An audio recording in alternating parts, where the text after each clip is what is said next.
ವೀಕ್ಷಕರೆಲ್ಲರಿಗೂ ಸಾಪ್ತಾಹಿಕ ಭವಿಷ್ಯವಾಣಿ ವಿಶೇಷ ಕಾರ್ಯಕ್ರಮಕ್ಕೆ ಸ್ವಾಗತ. ಸ್ನೇಹಿತರೆ, ಜನವರಿ ತಿಂಗಳ ಮೊದಲನೇ ವಾರದಲ್ಲಿ ಲಕ್ಷ್ಮೀ ನಾರಾಯಣ ರಾಜಯೋಗದ ನಿರ್ಮಾಣವಾಗಲಿದೆ. ಈ ವಾರ ಗ್ರಹಗಳ ಶುಭ ಸಂಯೋಗವು ರೂಪುಗೊಳ್ಳಲಿದೆ. ಈ ವಾರ ಶುಕ್ರ ಮತ್ತು ಬುಧ ಗ್ರಹಗಳ ಸಂಯೋಗವು ಧನು ರಾಶಿಯಲ್ಲಿ ನಿರ್ಮಾಣಗೊಳ್ಳುವುದು. ಇದರಿಂದಾಗಿ ಲಕ್ಷ್ಮೀ ನಾರಾಯಣ ರಾಜಯೋಗವು ಪ್ರಭಾವಶಾಲಿಯಾಗಿರಲಿದೆ.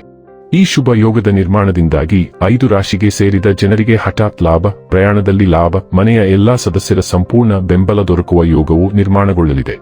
ಲಕ್ಷ್ಮೀ ನಾರಾಯಣ ರಾಜಯೋಗದಿಂದಾಗಿ ಈ ರಾಶಿಗೆ ಸೇರಿದ ಜನರ ಆರ್ಥಿಕ ಸ್ಥಿತಿಯು ಬಹಳಷ್ಟು ಉತ್ತಮವಾಗಿರಲಿದೆ. ಡಿಸೆಂಬರ್ 29ರಿಂದ ಜನವರಿ 4ರವರೆಗಿನ ಸಿಂಹ ರಾಶಿಯವರ ಭವಿಷ್ಯವನ್ನು ತಿಳಿದುಕೊಳ್ಳೋಣ.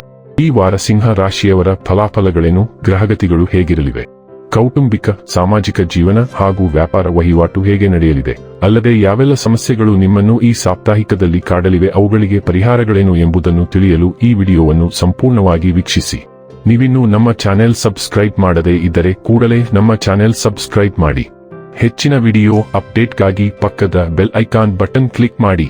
ಸ್ನೇಹಿತರೆ, ಸಿಂಹ ರಾಶಿಗೆ ಸೇರಿದ ಜನರಿಗೆ 2026ರ ಮೊದಲ ವಾರವು ಮನೆಯಲ್ಲಿ ಸಂತೋಷದಿಂದ ಕೂಡಿದ ವಾತಾವರಣದ ನಿರ್ಮಾಣದಿಂದ ಉತ್ತಮವಾಗಿರುವುದು.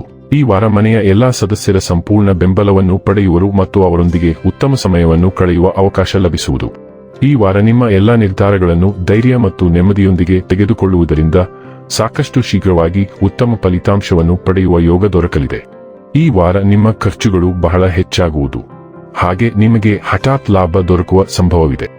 ಈ ವಾರದ ಕೊನೆಯಲ್ಲಿ ಪರಿಸ್ಥಿತಿ ಸುಧಾರಿಸಲಿದೆ ಮತ್ತು ನಿಮ್ಮ ಕಠಿಣ ಸಮಯವನ್ನು ಉತ್ತಮವಾಗಿ ನಿಭಾಯಿಸುವಿರಿ. ಚಂದ್ರ ರಾಶಿಗೆ ಹೋಲಿಸಿದರೆ ರಾಹು 7ನೇ ಮನೆಯಲ್ಲಿ ಇರುವುದರಿಂದ ಈ ವಾರ ನಿಮ್ಮ ಸುತ್ತಲಿನ ಜನರು ನಿಮ್ಮಿಂದ ಹೆಚ್ಚು ಕೇಳಬಹುದು ಮತ್ತು ನಿರೀಕ್ಷಿಸಬಹುದು ಎಂಬುದನ್ನು ನೀವು ಅನುಭವಿಸುವಿರಿ. ಅಂತಹ ಸಂದರ್ಭದಲ್ಲಿ ಅವರ ಪ್ರತಿಯೊಂದು ಬೇಡಿಕೆಯನ್ನು ಪೂರ್ಣಗೊಳಿಸಲು ನಿಮ್ಮ ಮೇಲೆ ನೀವು ಅತಿರಿಕ್ತ ಹೊರೆಯನ್ನು ಅನುಭವಿಸುವಿರಿ. ಆದರೆ ನೀವು ಮಾಡುವುದಕ್ಕಿಂತ ಹೆಚ್ಚು ಭರವಸೆ ನೀಡಬಾರದು ಎಂಬುದನ್ನು ನೀವು ಅರ್ಥಮಾಡಿಕೊಳ್ಳಬೇಕು. ಇತರರನ್ನು ಸಂತೋಷಪಡಿಸಲು ನಿಮ್ಮನ್ನು ಅನಗತ್ಯ ಒತ್ತಡದಿಂದ ಆಯಾಸಗೊಳಿಸಬೇಡಿ. ಪರಿಗಣಿಸದೆ ನೀವು ಯಾರಿಗೂ ನಿಮ್ಮ ಹಣವನ್ನು ನೀಡಬಾರದು. ಇಲ್ಲದಿದ್ದರೆ ಮುಂಬರುವ ಕಾಲದಲ್ಲಿ ನೀವು ಸಾಕಷ್ಟು ತೊಂದರೆಗಳನ್ನು ಎದುರಿಸಬೇಕಾಗುತ್ತದೆ.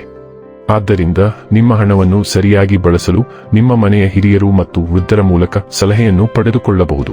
ಚಂದ್ರ ರಾಶಿಗೆ ಹೋಲಿಸಿದರೆ ಕೇತು ಮೊದಲ ಮನೆಯಲ್ಲಿ ಇರುವುದರಿಂದ ಈ ವಾರ ಮನೆಯ ಸದಸ್ಯರ ಸಲಹೆಯು ನಿಮಗೆ ಹೆಚ್ಚುವರಿ ಹಣವನ್ನು ಸಂಪಾದಿಸಲು ಸಹಾಯ ಮಾಡುತ್ತದೆ. ಅದು ನಿಮಗೆ ಸಂತೋಷವನ್ನು ನೀಡುತ್ತದೆ.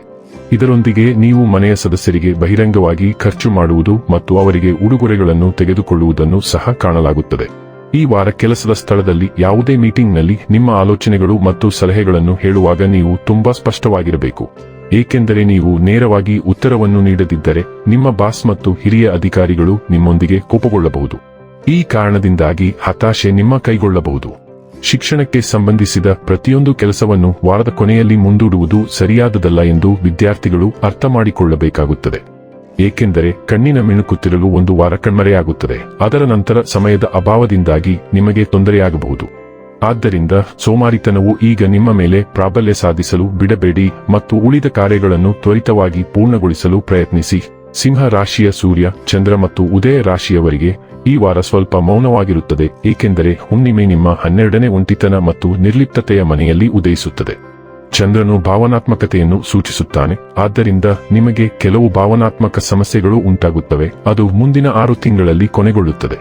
ಹುಣ್ಣಿಮೆಯ ಪ್ರಭಾವವು ಮುಂದಿನ 6 ತಿಂಗಳವರೆಗೆ ಇರುತ್ತದೆ. ಆದ್ದರಿಂದ ನಿಮ್ಮ ಸಮಸ್ಯೆಗಳಿಗೆ ಪರಿಹಾರಗಳನ್ನು ಕಂಡುಹಿಡಿಯಲು ನಿಮಗೆ ದೀರ್ಘ ಸಮಯವಿರುತ್ತದೆ. ನೀವು ಸ್ವಭಾವತಃ ಬಹಳ ಅರ್ಥಗರ್ಭಿತವಾದ ಕನಸುಗಳನ್ನು ಹೊಂದಿರುತ್ತೀರಿ ಮತ್ತು ಅವು ನಿಮ್ಮ ಭವಿಷ್ಯದ ಬಗ್ಗೆ ಕೆಲವು ಸಂಕೇತಗಳನ್ನು ಕಳುಹಿಸುತ್ತವೆ.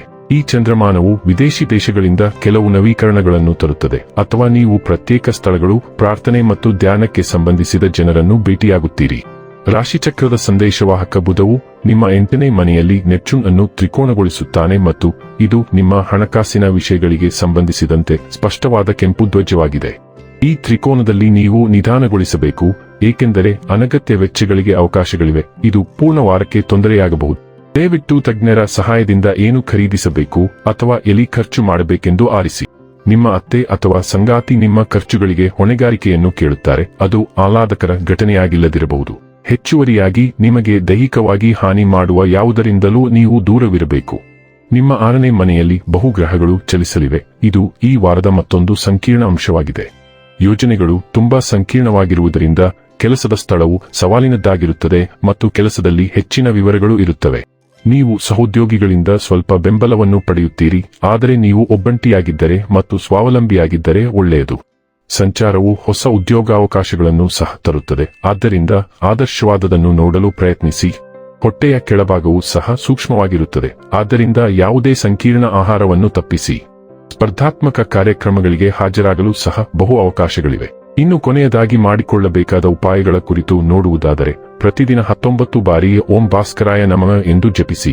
ವೀಕ್ಷಕರೇ, ಇದಾಗಿತ್ತು ಸಿಂಹ ರಾಶಿಯ ಜಾತಕದವರ ಡಿಸೆಂಬರ್ 29ರಿಂದ ಜನವರಿ 4ರವರೆಗಿನ ಫಲದ ಮಾಹಿತಿ ಇಷ್ಟವಾದರೆ ವಿಡಿಯೋವನ್ನು ಲೈಕ್ ಮತ್ತು ಶೇರ್ ಮಾಡಿ. ಹಾಗೆ ಚಾನೆಲ್ ಸಬ್ಸ್ಕ್ರೈಬ್ ಮಾಡುವುದರ ಜೊತೆಗೆ ನಿರಂತರ ವಿಡಿಯೋ ಅಪ್ಡೇಟ್ಸ್ಗಳಿಗಾಗಿ ಪಕ್ಕದ ಬೆಲ್ ಐಕಾನ್ ಕ್ಲಿಕ್ ಮಾಡಿ.